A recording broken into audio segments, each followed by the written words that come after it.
Le groupe d'études, de recherche et d'appui au développement GERAD a vu le jour dans les années 90.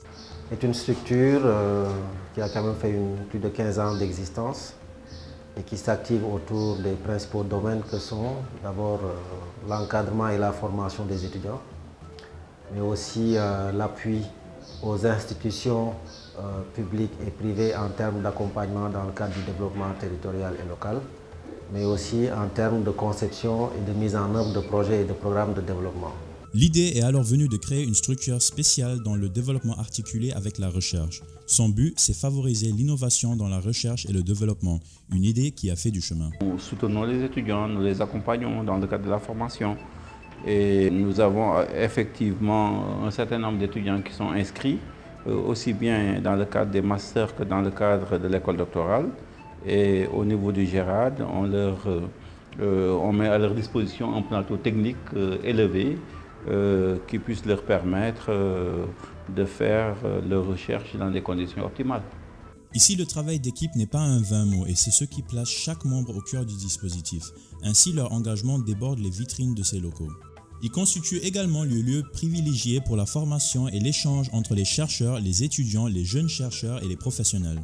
Toujours la recherche, c'est les publications, ce sont les séminaires scientifiques et les colloques que nous organisons chaque année, soit ici ou souvent à Montpellier.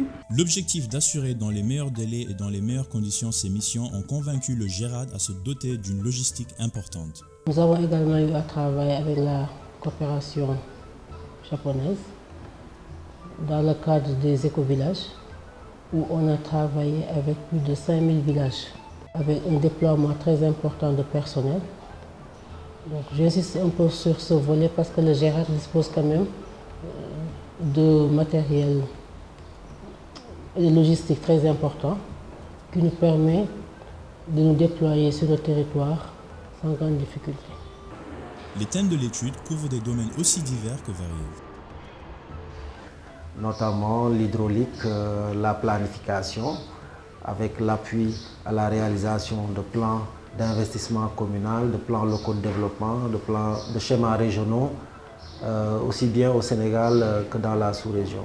Son parc informatique avec une capacité de connexion de plus de 50 machines et une interconnexion de tous ses bureaux hors de Dakar est un atout considérable. Comme des appareils photo, des GPS, surtout sur le plan de la cartographie. Parce que c'est un aspect très important, la cartographie au sein du GERAD. Son ancrage dans le développement durable face aux effets des changements climatiques se justifie avec ses locaux écologiques. C'est-à-dire une source d'énergie 100% solaire, des locaux bien aérés avec aucune ampoule allumée. C'est un système autonome à 100%. Donc du matin au soir, on tourne uniquement au solaire. Donc depuis ce système, on n'a plus de problème avec les coupures de courant. Le groupe d'études, de recherche et d'appui au développement est né, a grandi et aujourd'hui le GERAD se déploie dans la sous-région et au niveau international. Nous avons fait la plupart des pays de la sous-région dans l'accompagnement, donc en aménagement du territoire, en gouvernance de l'eau. Là, nous sommes en train de monter le schéma d'aménagement de la région de l'Adnawa, c'est dans le district de San Pedro, en Côte d'Ivoire.